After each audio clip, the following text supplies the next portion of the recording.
Do you want to know how to edit your GoPro videos for free? In this video, I'll be introducing you to a full-featured desktop editing software for Windows and Mac computers. It's called VideoProc Vlogger, and it's made for beginning video editors or hobbyist vloggers, but it has a lot of pro-level features that are super easy to use.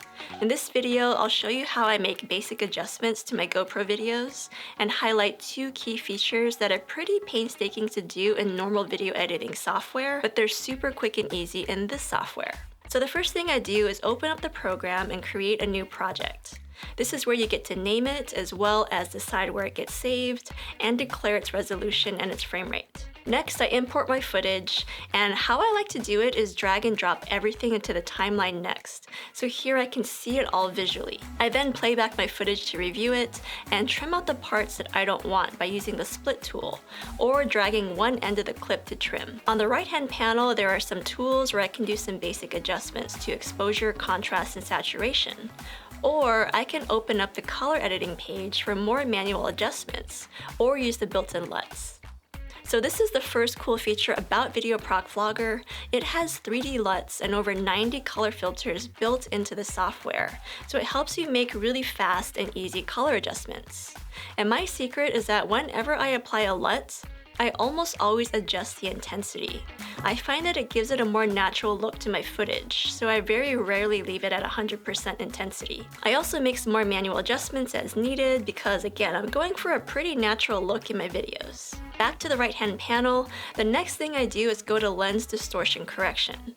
Now this is especially key if I shot my video in super wide or wide with the GoPro, because it takes away some of that fisheye distortion. The right-hand panel also has other adjustment sections for things like video rotation, volume, and playback speed. Now back to the timeline. If you look right above it, you see a bunch of tools, like the split tool, which we're already familiar with, but there's another tool here which is unique to VideoProc Vlogger: motion effects. There are 16 presets in here that you can use to recreate or imitate camera movements in post-production, in case you didn't shoot your original video content in that way.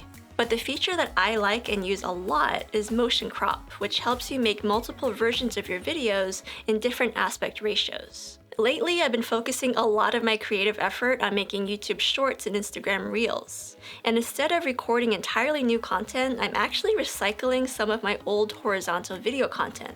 So motion crop helps me turn that video into vertical content by using keyframes that keep a moving subject in the center of the frame.